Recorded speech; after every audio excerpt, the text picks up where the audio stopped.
Hello everyone, hope you are fit and fine. Today I am going to explain the third lesson from Vistas, and the name of the lesson is Journey to the End of the Earth, written by Tishani Doshi. यह narrative उसका real life account है जिसमें वह अपने Antarctica की यात्रा के बारे में बताती है, जो कि स्टूडेंट्स ऑन आइस नामक प्रोग्राम का हिस्सा थी, जिसका उद्देश्य स्टूडेंट्स को अपने वातावरण की संभाल करना सिखाना था, क्योंकि मनुष्य प्राकृतिक रिसोर्सेज को बिना सोचे समझे ख़त्म कर रहा है और पूरी तरह से वातावरण को दूषित भी कर रहा है, जिसके कारण ग्लोबल वार्मिंग जैसी समस्याओं का सामना करना पड़ रहा है। इसके अलावा इसका उद्देश्य यह बताना भी है कि यदि तुम पृथ्वी के भूतकाल, वर्तमान और भविष्य के बारे में जानना चाहते हो तो उसके लिए एंटार्क्टिका जो है वो बिल्कुल सही जगह है। So let us start. If you want to know more about the planet's past, present and future, the Antarctica is the place to go to. यदि तुम पृथ्वी ग्रह के भूतकाल, वर्तमान काल और भविष्य के बारे में जानना चाहते हो तो उसके लिए एंटार्क्टिका ही सही जगह है। One voice means happy journey. It can be used to say happy journey in fancy way. Early this year, I found myself aboard a Russian research vessel. Vessel का मतलब होता है शिप। इस वर्ष के आरंभ में मैंने स्वयं को रूसी रिसर्च जहाज़ पर पाया, द एकेडमिक शॉकल्स्की, जिसका नाम था Akademik Shokalskiy, heading towards the coldest, driest, windiest continent in the world, जो सबसे ठंडे, सबसे शुष्क, सबसे तेज हवाओं वाले महाद्वीप की तरफ बढ़ रहा था, एंटार्क्टिका। और वो महाद्वीप कौन सा था? वो था Antarctica. My journey began 13.09 degree north of the equator in Madras. मेरी यात्रा मद्रास इक्वेटर मतलब भूमध्य रेखा, मेरी यात्रा मद्रास भूमध्य रेखा के 13.09 डिग्री उत्तर की तरफ से शुरू हुई and involve crossing 9 time zones, और इसमें 9 टाइम जोन्स को पार करना, 6 check points, 6 check points, 3 bodies of water और 3 समुद्रों को पार करना, and at least as many ecosphere where life can exist, और इतनी ही जैव परिस्थितियों को पार करना शामिल था। तो यहाँ पर जो दोषी है वो हमें बता रही है कि जब उसने जो अपनी यात्रा थी एंटार्क्टिका की तरफ की, मद्रास से शुरू की थी, तो उसमें उसने 9 जो है टाइम जोन को, 6 जो है चेक पॉइंट्स को और 3 समुद्रों को और लगभग इतने ही एकोस्फेयर को पार किया था। By the time I actually set foot on the Antarctic continent, Antarctic महाद्वीप पर वास्तव में कदम रखने तक I had been travelling over 100 hours in combination of a car, an aeroplane and a ship. तो यहाँ पे जो लेखिका है वो हमें बताती है कि वह कार, हवाई जहाज़ और समुद्री जहाज़ के द्वारा 100 घंटे तक यात्रा करती रही थी। सो माई फर्स्ट इमोशन, तो वो बताती है कि इतने लंबे समय की यात्रा करने के पश्चात जो उसका सबसे पहला इमोशन था, जो उसकी पहली भावना थी, वो क्या थी? ऑन फेसिंग एंटार्क्टिका एक्सपेंसिव, वो भी किस चीज़ को देख के? एंटार्क्टिका की इसके जो सफ़ेद फैलाव को देखने के बाद जो उसका जो फर्स्ट इमोशन था वो क्या था? एंड अनइंटरप्टेड ब्लू हॉराइजन, और ना केवल लैंडस्केप जो है जो एंटार्क्टिका का एक्सपेंसिव वाइल्ड लैंडस्केप है, उसके अलावा अनइंटरप्टेड ब्लू हॉराइजन क्या होता है? द लाइन वेयर अर्थ और सी सीम्स टू मीट स्काई। तो शांत नीले जो क्षितिज का सामना करते हुए आई उसके अंदर जो भावना, वो कौन सी भावना थी? दैट वाज रिलीफ, वो थी चैन का सांस। Followed up with an immediate and profound wonder, profound means deep, और इसके बाद तुरंत ही बाद कह सकते हैं कि एक गहरा आश्चर्य आया। तो पहली जो भावना थी वो क्या थी? वो थी रिलीफ की, और उसके बाद एकदम से जो उसकी भावना बदल गई वो क्या हो गया? वो एक गहरे आश्चर्य में बदल गई, एक प्रोफाउंड वंडर में बदल गई। वंडर एट इट्स इमेंसिटी होता है वास्टनेस, इट्स आइसोलेशन होता है एकांतपन, इसकी विशालता, इसके एकांतपन पर उसे आश्चर्य हुआ, but mainly at how there could ever have been time when India and Antarctica were part of same landmass. मगर मुख्य रूप से आश्चर्य यह सोचकर हुआ कि कभी भारत और अंटार्कटिका एक ही जमीन के हिस्से थे। Part of history.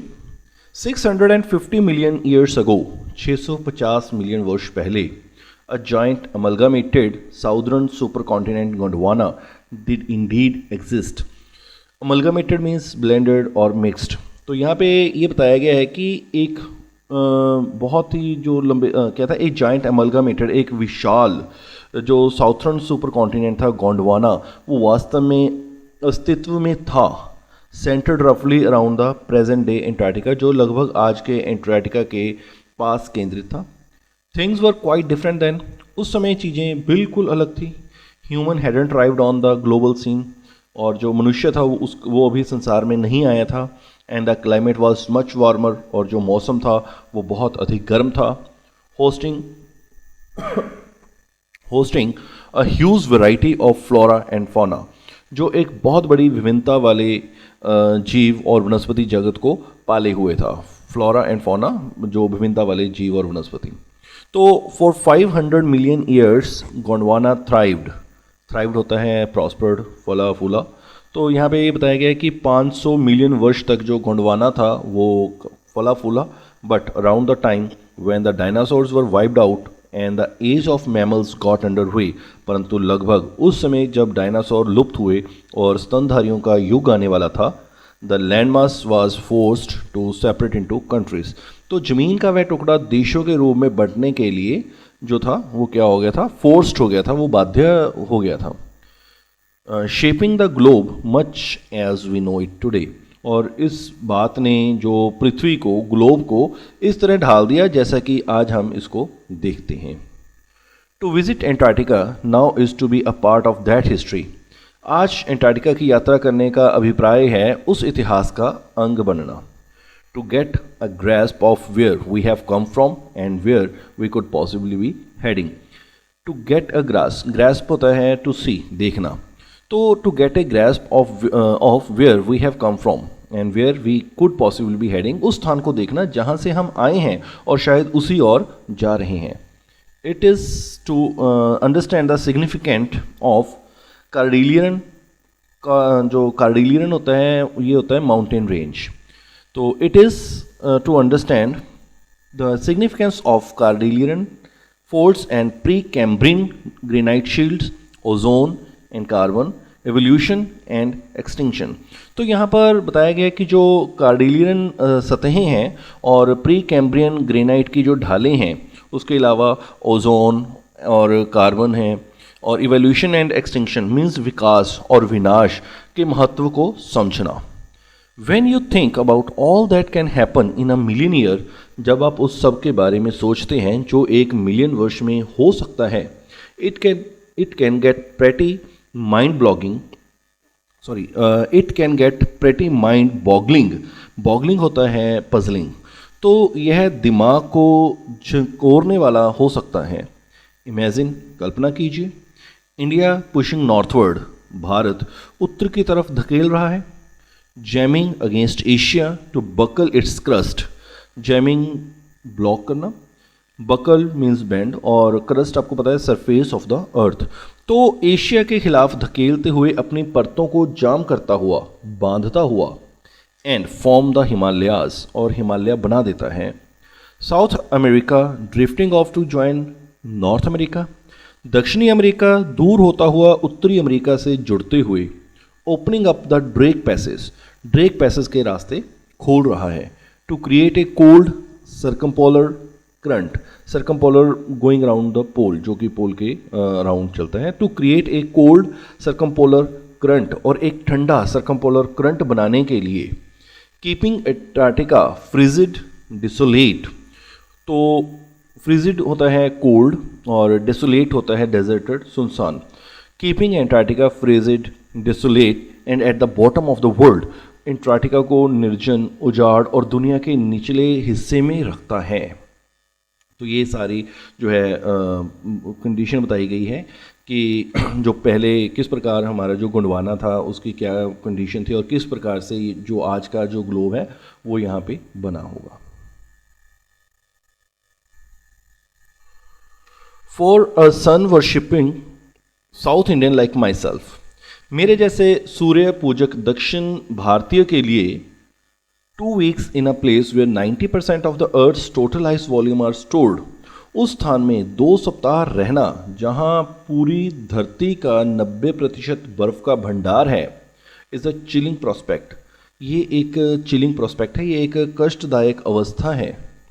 Not just for circulatory and metabolic function but also for the imagination. तो ये केवल रक्त संचार जो है सर्कुलेटरी होता है फ्लो ऑफ ब्लड, तो not just for circulatory and metabolic function but also for the imagination, केवल रक्त संचार और शरीर की जो भौतिक व रासायनिक क्रियाओं के लिए नहीं बल्कि कल्पना के लिए भी यह कष्टदायक अवस्था है।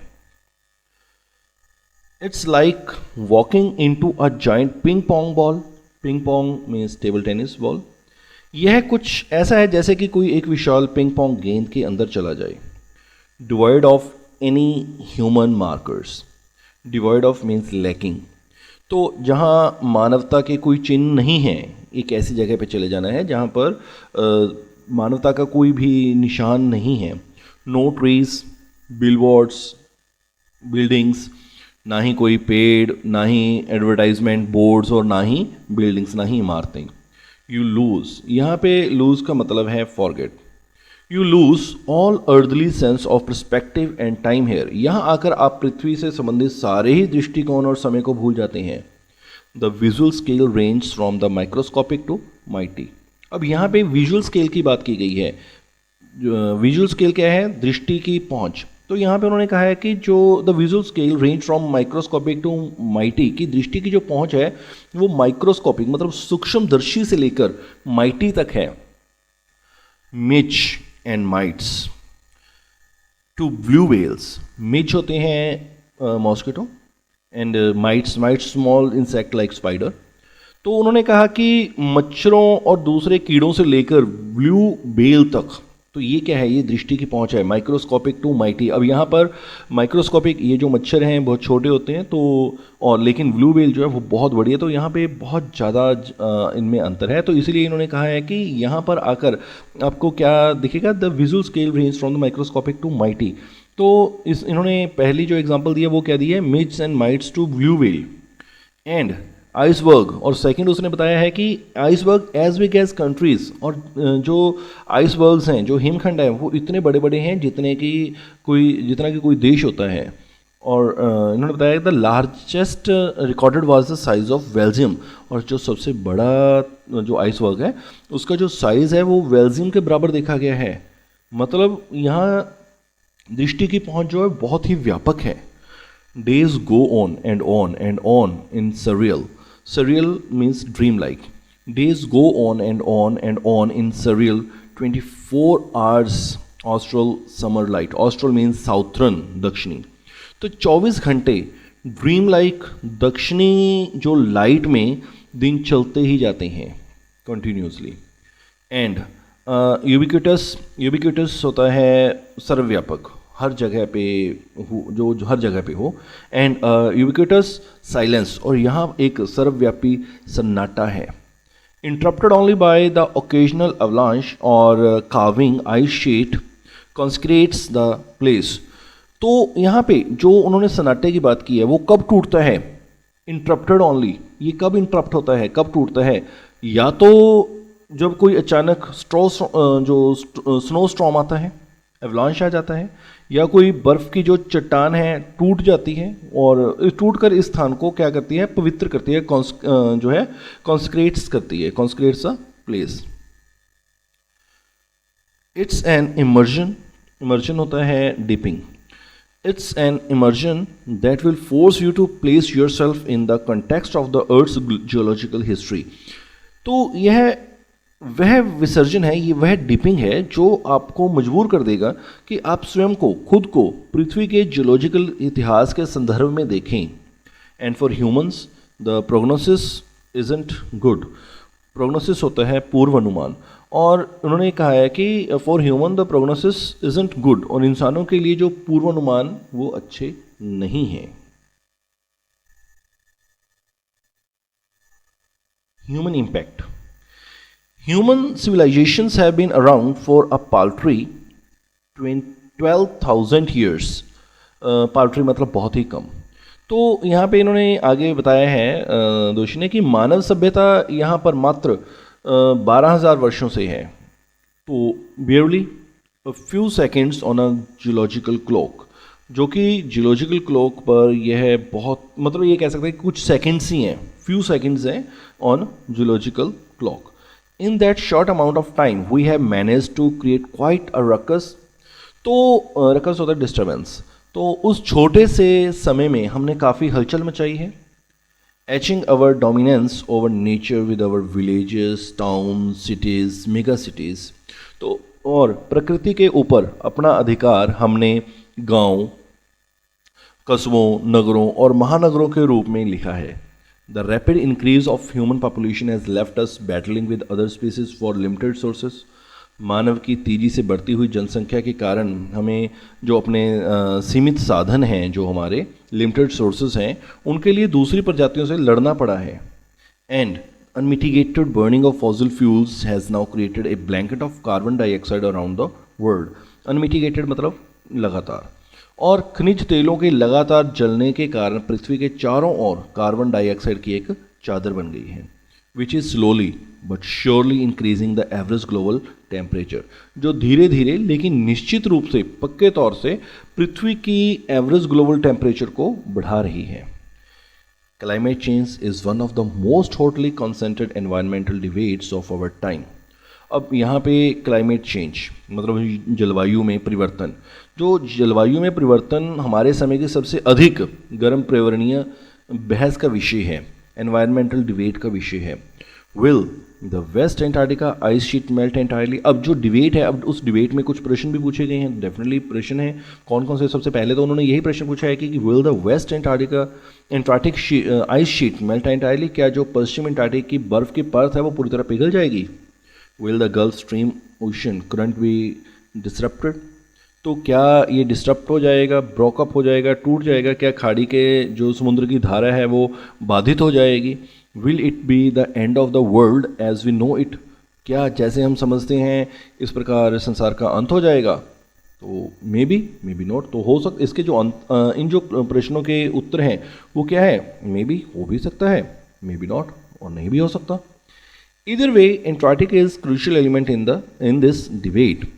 और दोनों में कुछ भी हो, चाहे ये जो उन्होंने प्रश्न पूछे हैं उनका उत्तर हाँ हो या उनका उत्तर ना हो, कुछ भी हो, दोनों में से कुछ भी हो, एंटार्क्टिक हमारी बहस का महत्वपूर्ण एलिमेंट है, हमारी बहस का महत्वपूर्ण तत्व है। Not just because it's the only place in the world which has never sustained a human population। अब ये हमारी डिबेट का महत्वपूर्ण एलिमेंट क्यों है? तो उन्होंने बताया है कि not just because it is the only place in the world, कि ये केवल इसलिए नहीं कि संसार में एक मात्र यही एक ऐसा स्थान है which has never sustained a human population, जिसने जो मानव जनसंख्या का कभी पोषण नहीं किया। And therefore remain relatively pristine, pristine होता है clean and fresh in this respect, and therefore remains relatively pristine in this respect, और इसीलिए इस बारे में यह अन्य स्थानों की तुलना में शुद्ध है। बट मोर इम्पॉर्टेंटली, परंतु इससे भी अधिक महत्वपूर्ण बात यह है, because it hold in its ice core 500,000 year old carbon record trapped in its layer of ice, क्योंकि इसकी बर्फीली परतों में 5 लाख वर्ष पुराने कार्बन के रिकॉर्ड कैद हैं। तो यहाँ पे इन्होंने क्लियर कर दिया कि ये जो हमारी बहस का एलिमेंट क्यों है, इंपॉर्टेंट एलिमेंट क्यों है। इसका मतलब ये नहीं है कि ये एक ऐसा अकेला एक ऐसा स्थान है जहाँ पर जिसने अभी तक मनुष्य का जो पालन पोषण नहीं किया, इसलिए दूसरों की तुलना में ये शुद्ध माना गया है, बल्कि दूसरा कारण इसका ये भी है कि इसके बर्फ़ की परतें हैं उसके बीच 5 लाख वर्ष पुराने कार्बन के रिकॉर्ड कैद हैं। If you want to study and examine the earth's past, present and future, Antarctica is the place to go. तो यहाँ पे दोबारा फिर कहा गया है कि अगर आप एग्जामिन करना चाहते हो, स्टडी करना चाहते हो अर्थ के पास्ट को, प्रेजेंट को और फ्यूचर को, तो एंटार्क्टिका क्या है, is the place to go. Antarctica एक ऐसी जगह है जहाँ पे जाया जाना चाहिए या जाया जा सकता है। Student on ice, the program I was working with on the Shokalskiy. आई कौन है यहाँ पे, ये दिशानी दोषी है। तो यहाँ पे वो कह रही है कि स्टूडेंट ऑन आइस के जिस कार्यक्रम के लिए मैं शॉकल्स्की पर कार्य कर रही थी, उसका क्या एम क्या था, aims to do exactly this by taking high school students to the end of the world.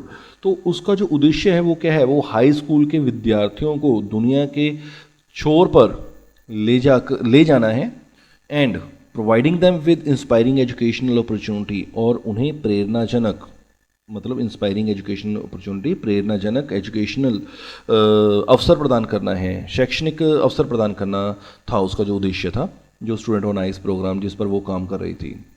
तो उसका मेन उद्देश्य बताया गया है कि जो विद्यार्थियों को, स्कूल के विद्यार्थियों, हाई स्कूल के विद्यार्थियों को दुनिया के दूसरे छोर पर, जो एक छोर है उस पर ले जाकर उन्हें प्रेरणाजनक जो है एजुकेशनल अपॉर्चुनिटीज़ को प्रदान करना था, which will help them foster a new understanding and respect for our planet. Foster मतलब एनकरेज। तो उन्होंने बताया जिसमें उनमें अपने ग्रह, अब प्लानट की बात की गई है तो प्लानट क्या है, अपना ग्रह यानी पृथ्वी। तो जिससे उनमें अपने ग्रह पृथ्वी के प्रति नई चेतना व आदर पैदा होने में सहायता मिले। It has been in operation for 6 years now. It has been in operation for 6 years now. इसे आरंभ हुए अब 6 वर्ष हो चुके हैं। Headed by Canadian Geoff Green, और इसका जो प्रमुख थे, वो हेड थे, वो कौन थे, वो थे कनाडा का जॉफ ग्रीन। तो headed by, okay, who got tired of carting celebrities and retired rich curiosity seekers. तो जो कि क्या हो चुका था, टायर्ड हो चुका था, थक चुका था किस चीज़ से, कार्टिंग होता है कैरिंग, ले जाने से।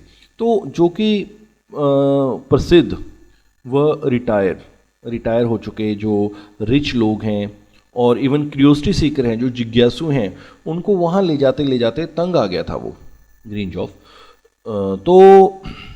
जॉफ ग्रीन। तो वो काफ़ी तंग आ चुके थे। Who could only give back in a limited way, जो केवल बहुत ही सीमित रूप से पृथ्वी के लिए कुछ कर सकते थे वो लोग। क्योंकि देखो उन्हें कोई प्रॉब्लम नहीं है, उन्हें किसी चीज़ से लेना देना नहीं है। क्योंकि या तो वो रिटायर्ड है, रिटायर्ड होने का मतलब क्या है कि उनकी ज़्यादातर जो एज है वो तो निकल चुकी है, वो अपनी उनकी भूमिका, वो अपनी लाइफ जो है वो निभा चुके हैं, अपनी लाइफ निकाल चुके हैं। तो उन्हें इस चीज़ से कोई लेना देना नहीं है। दूसरे जो हैं रिच हैं, अमीर हैं, उनको उनसे कोई मतलब नहीं है। क्यूरियोसिटी सीकर सिर्फ वो जानना ही चाहते हैं, वो उनके अंदर सिर्फ क्यूरियोसिटी होती है जानने की, इसलिए सिर्फ और सिर्फ वो जानना चाहते हैं, ना कि they don't want to give back anything to the earth. तो वो वापस उनके लिए कुछ नहीं करते ऐसे लोग। तो इसीलिए उनका जो मेन प्रोग्राम था स्टूडेंट ऑन आइस, वो इसीलिए था कि उस तरह के स्टूडेंट्स को लेके जाया जा सके जो आने वाले समय में जो धरती की जो कंडीशन है उसको इम्प्रूव कर सकें, उसके लिए कुछ कर सकें। तो with student on ice he offers the future generation of policy maker a life changing experience at an age when they are ready to observe, learn and more importantly act.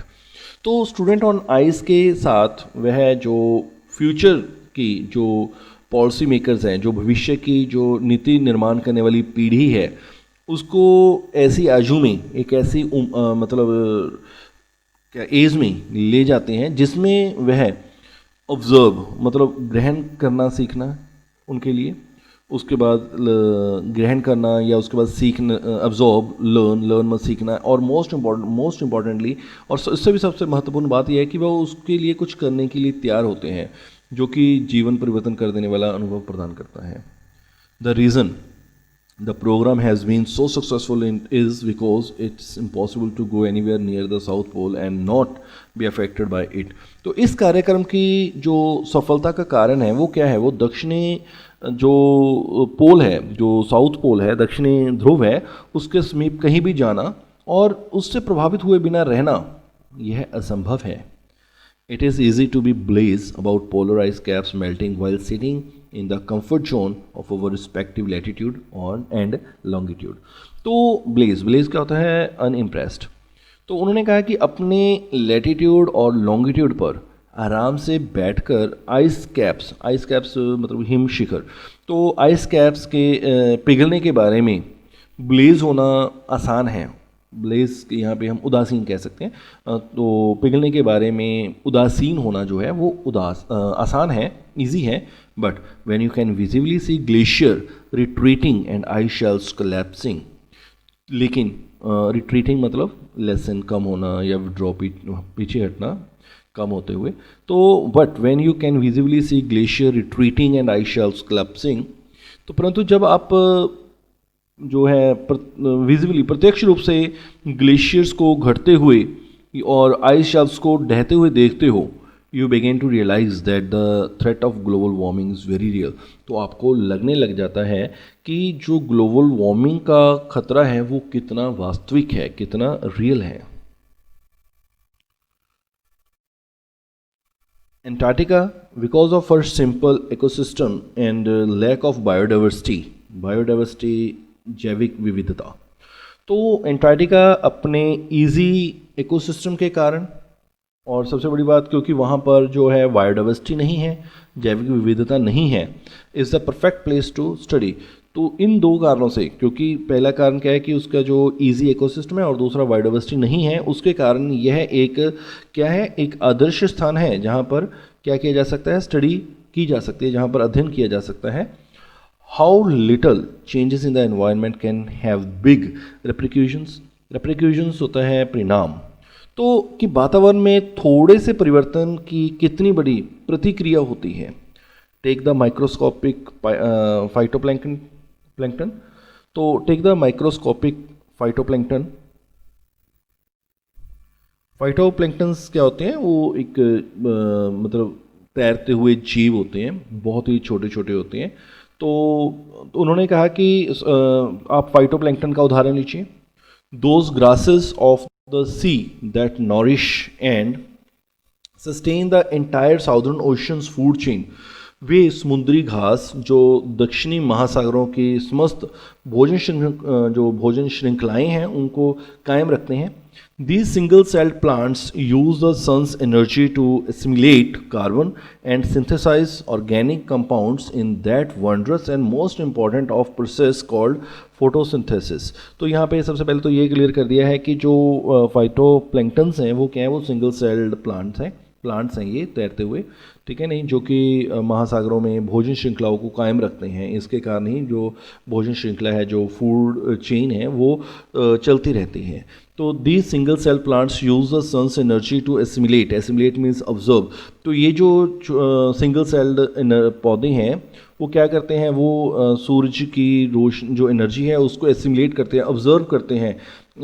Assimilate carbon को क्या करते हैं, assimilate करते हैं. and synthesize organic compound in that wondrous and most important of process called photosynthesis. और जैविक मिश्रण को उत्पन्न करके एक महत्वपूर्ण व चमत्कारी प्रतिक्रिया करते हैं जिसे क्या कहते हैं, फोटोसिंथेसिस होता है प्रकाश संश्लेषण.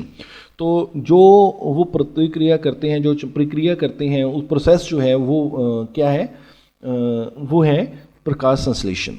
Scientists warn that a further depletion in the ozone layer will affect the activities of phytoplankton.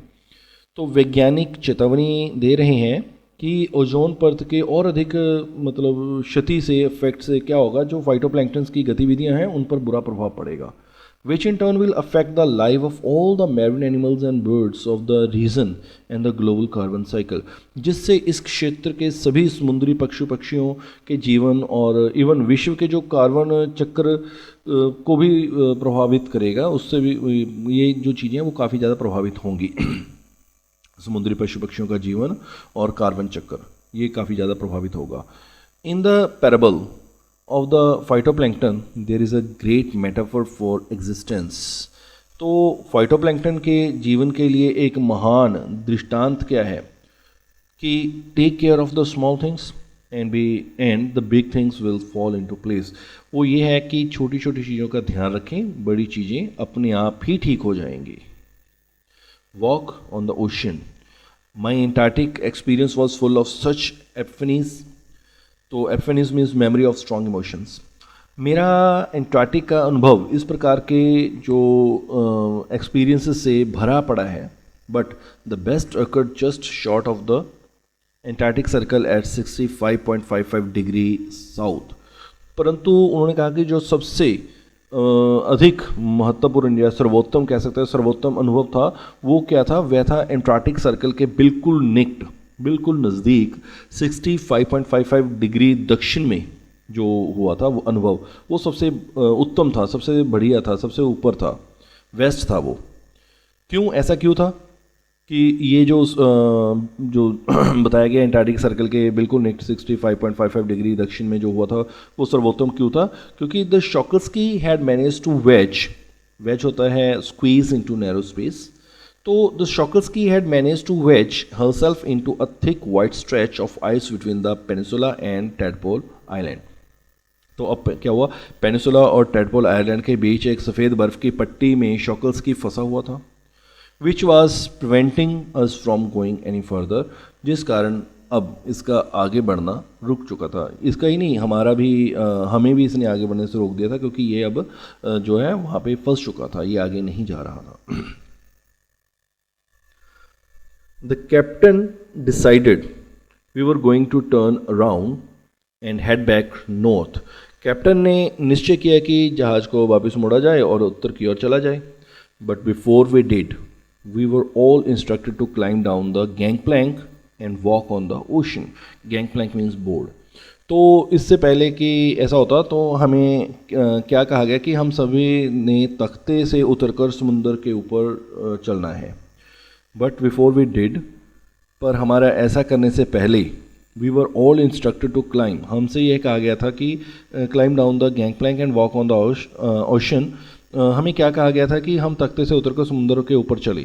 So there we were all 52 of us kitted out in Gore-Tex and ग्लेयर्स।